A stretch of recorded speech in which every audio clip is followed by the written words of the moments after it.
Baik, halo semuanya. Jumpa lagi dalam kuliah MA 1103 Matematika Bisnis 1. Masih bersama saya Dewi Handayani.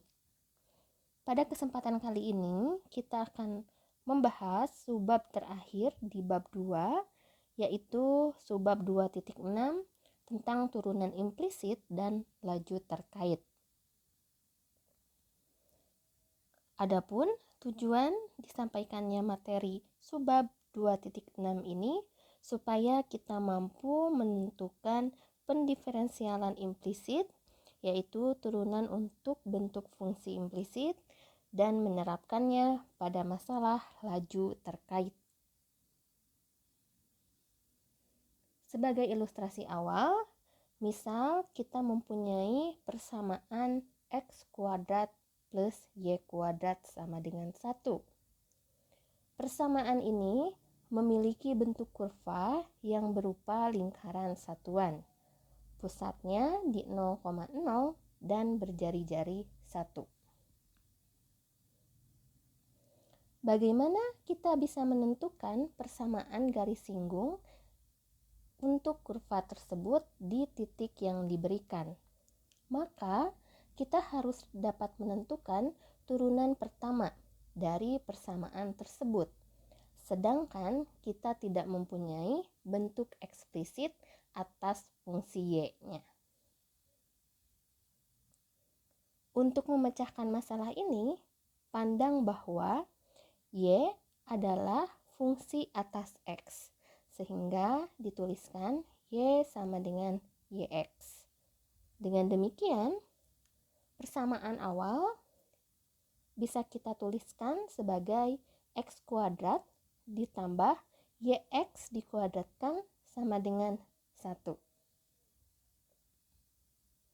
Kemudian, apakah kita bisa menentukan y aksen atau dy dx, yaitu turunan untuk y terhadap x jika diterapkan pada kasus tersebut, sehingga kita dapat memperoleh gradien di setiap titiknya. Untuk menjawab pertanyaan ini, kita mempunyai prinsip turunan implisit.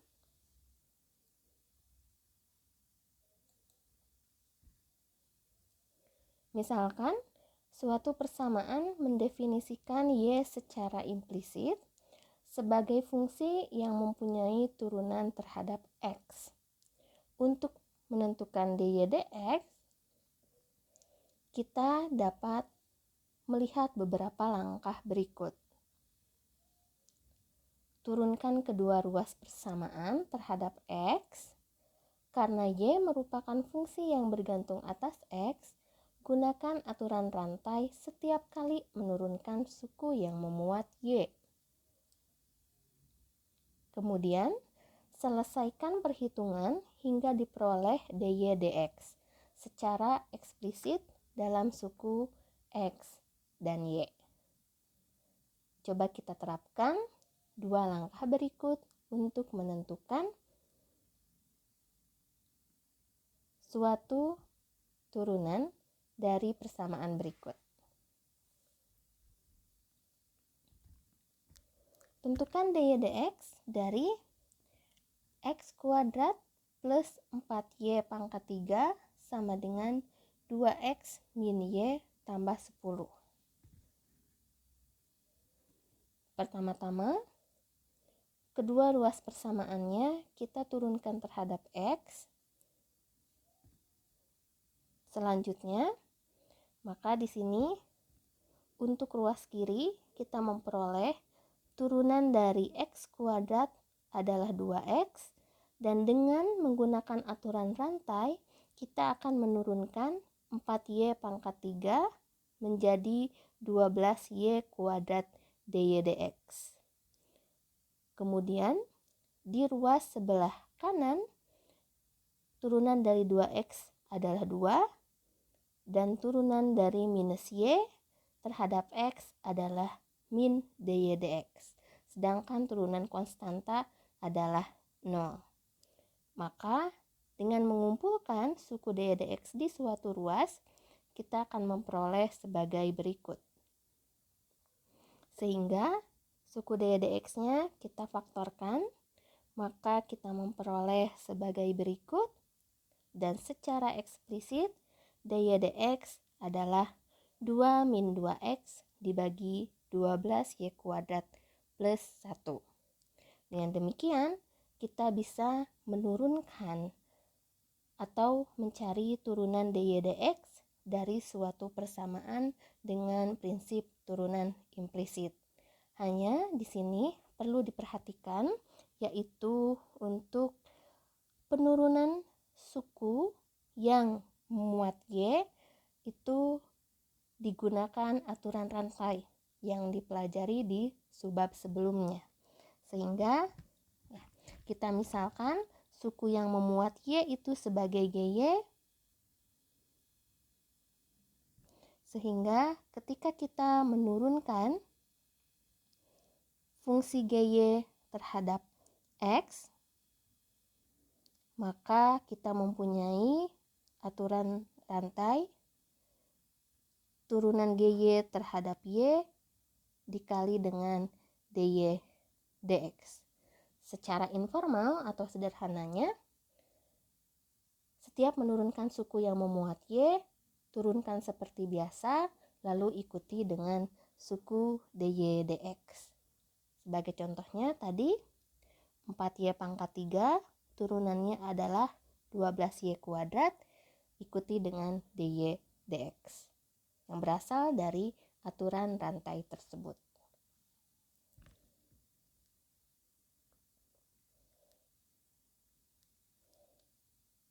Selanjutnya, bagaimana dengan contoh berikut?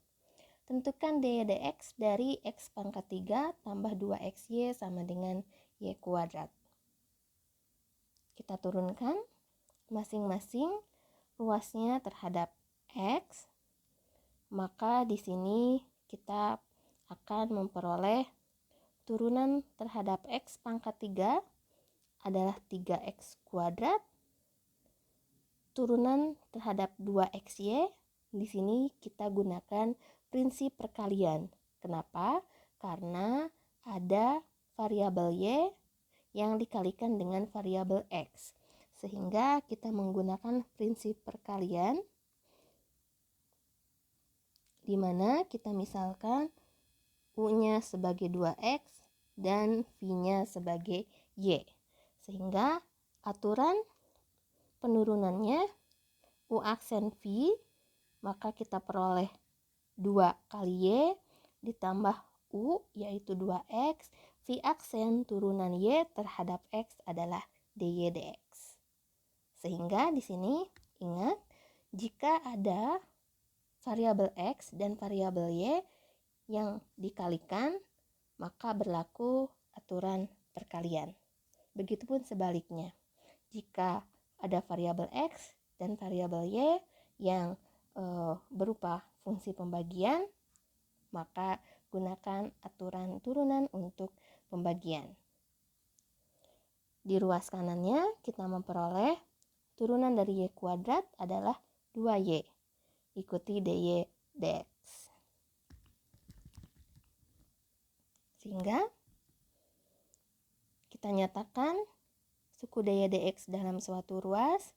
Dengan demikian, secara eksplisit kita peroleh daya dx-nya adalah sebagai berikut.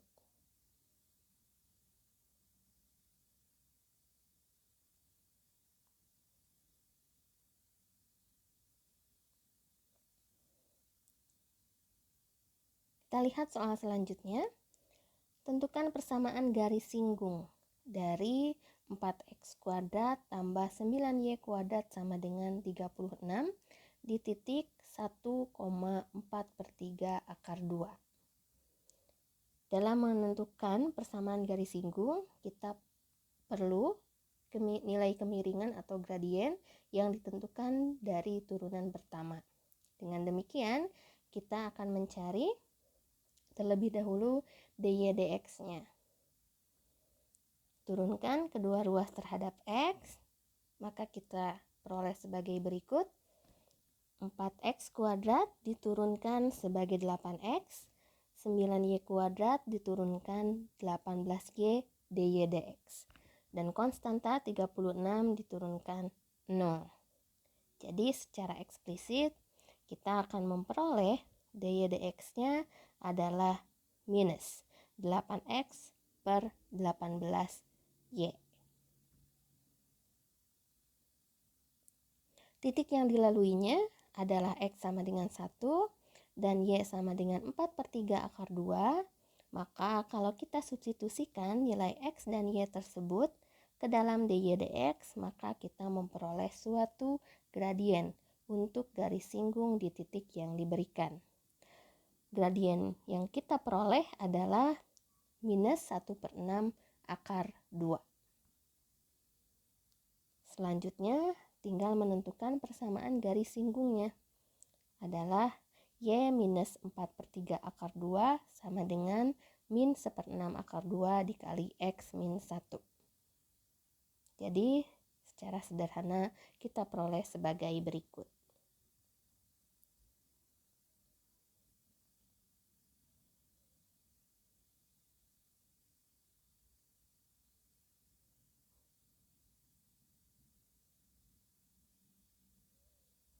Baik. Kemudian materi selanjutnya adalah tentang laju terkait. Masalah laju terkait ini melibatkan dua peubah x dan y yang terikat secara implisit.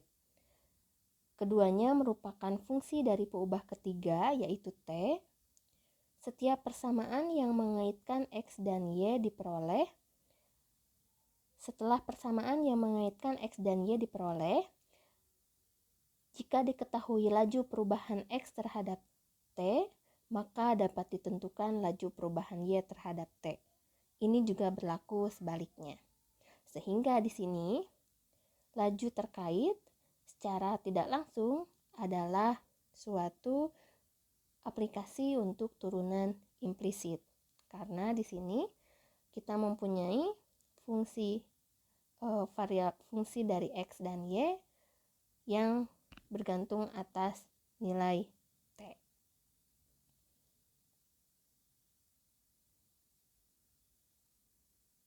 Dalam menyelesaikan masalah laju terkait ini, kita bisa melakukan langkah-langkah berikut. Buat sketsa gambar untuk mengetahui situasi sehingga membantu ilustrasi. Identifikasi semua peubah yang relevan, termasuk laju perubahan yang diketahui dan yang akan ditentukan. Tentukan suatu persamaan yang mengaitkan peubahnya dan tentukan turunannya terhadap peubah ketiga secara implisit. Sehingga turunan implisit kita pakai untuk langkah ketiga ini. Tentukan laju perubahan yang akan dicari.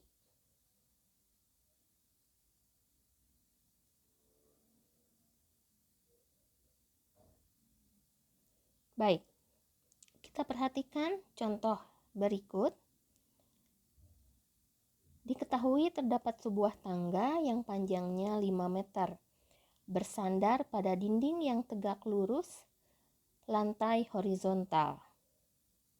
Jika saat ujung tangga 4 meter dari lantai, laju meluncur ujung tangga pada dinding adalah 1 meter per detik. Tentukan laju meluncur tangga pada lantai. Untuk membantu ilustrasi, kita sketsa kejadiannya. Jadi terdapat dinding yang tegak lurus terhadap lantai. Kita asumsikan ini dindingnya, lalu ini lantainya.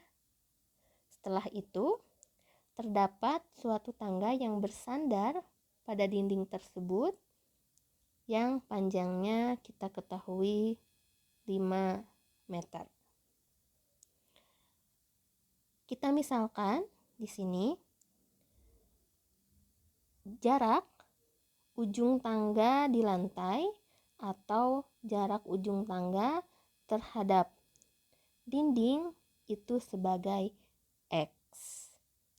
Dan jarak ujung tangga yang ada di dinding atau jarak ujung tangga terhadap lantai itu adalah Y.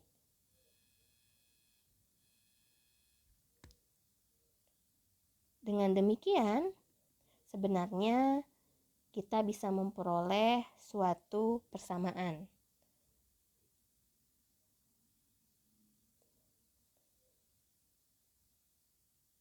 Maka persamaan itu bisa kita buat sebagai suatu bentuk Pitagoras. X kuadrat tambah Y kuadrat sama dengan 25. Kejadiannya sekarang, ujung tangga yang ada di dinding akan meluncur. Artinya akan bergeser ke bawah. Akibatnya, ujung tangga yang ada di lantai akan bergeser ke sebelah kanan. Misalkan, laju meluncurnya ujung tangga yang ada di dinding itu adalah dy dt. Dengan T-nya adalah waktu. Dy dt ini juga menandakan perubahan dari jarak ujung tangga yang ada di dinding atau jarak ujung tangga terhadap lantai. Karena ujung tangga meluncur, maka secara intuitif nilai Y akan semakin berkurang. Sedangkan ujung tangga yang ada di lantai bergeser ke kanan, itu artinya jarak ujung tangga di lantai atau jarak ujung tangga terhadap dinding, yaitu X, akan membesar.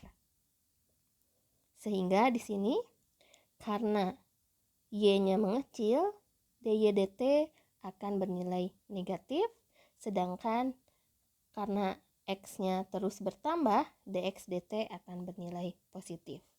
Yang ditanyakan di sini adalah laju meluncur tangga pada lantai. Sehingga dx dt akan kita cari, sedangkan dy dt yaitu laju meluncur ujung tangga pada dinding diketahui. Sehingga saat dindingnya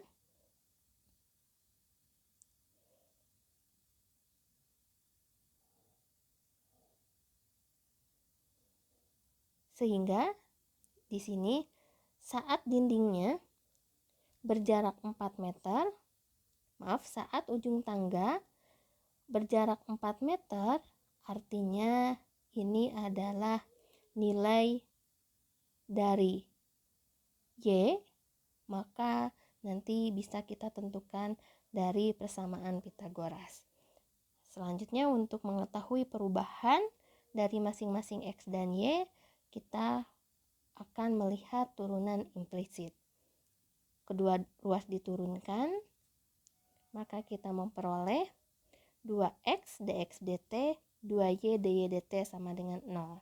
Karena X dan Y-nya adalah fungsi atas T, maka X kuadrat diturunkan terhadap T, kita gunakan aturan rantai, yaitu 2X dx dt. Dan 2Y juga sama, diturunkan karena Y-nya fungsi atas T, diturunkan terhadap T menjadi 2Y dy dt. Saat Y-nya sama dengan 4, kita masukkan nilainya ke persamaan Pitagoras tadi, maka kita memperoleh X-nya sama dengan 3. Sedangkan dy dt tadi karena jarak ujung tangga terhadap lantai atau Y nanti akan semakin mengecil saat ujung tangga tersebut meluncur, kita ambil dy dt-nya minus 1. Dy dt sama dengan minus 1, kita masukkan ke dalam turunan implisit yang kita peroleh.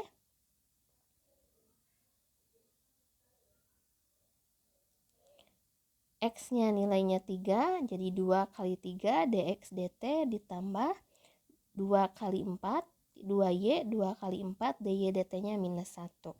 Sehingga dx dt yang kita peroleh adalah 4/3. Artinya, laju bergesernya ujung tangga pada lantai adalah 4/3 meter per detik.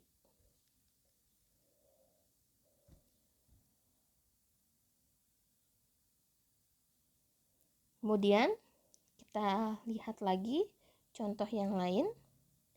Ketika harga dari suatu komoditas adalah P dolar per unit, produsen mampu memasok X 100 unit dengan 3P kuadrat min X kuadrat sama dengan 12. Bagaimana pasokan berubah ketika harganya 4 dolar per unit dan naik dengan laju 87 sen per bulan? Kita coba tuliskan apa yang diketahui. Di sini diketahui bahwa harga adalah 4 dolar per unit. Perubahannya yaitu terjadi kenaikan dengan laju 87 sen per bulan. Maka laju perubahan dari harga tersebut kita tuliskan sebagai positif. 87 sen per bulan artinya 0,87 dolar per bulan. Dan diperoleh di sini untuk persamaan yang diketahui 3P kuadrat min X kuadrat sama dengan 12. Kita turunkan, kita cari terlebih dahulu nilai X-nya di situ ketika harga P sama dengan 4 dolar. Maka X-nya sama dengan 6. Jadi ketika harganya 4 dolar per unit, produsen mampu memasok sebanyak 600 unit.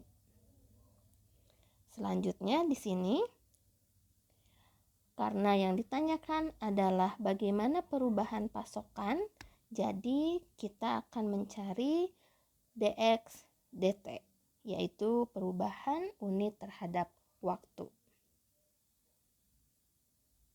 Kita melalui turunan implisit, kita turunkan kedua ruasnya.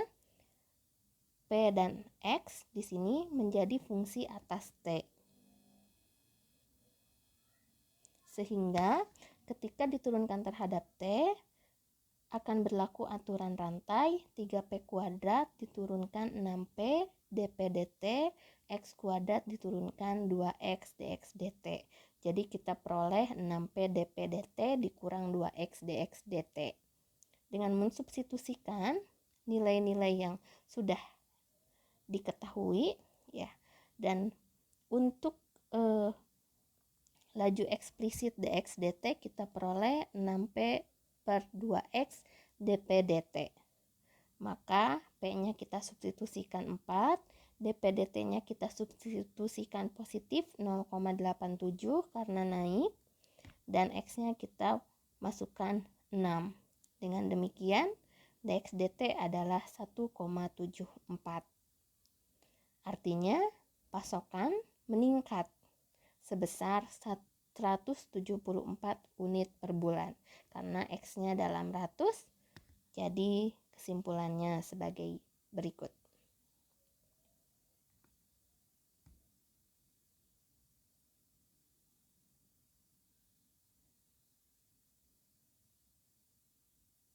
Untuk selanjutnya, dalam meningkatkan pemahaman, adik-adik bisa mengerjakan soal latihan berikut. Demikianlah video tentang bab 2, yaitu tentang turunan. Selamat belajar, selamat memahami materi. Semoga adik-adik semua juga terbantu dengan adanya video perkuliahan ini. Terima kasih atas perhatiannya dan tetap semangat belajar.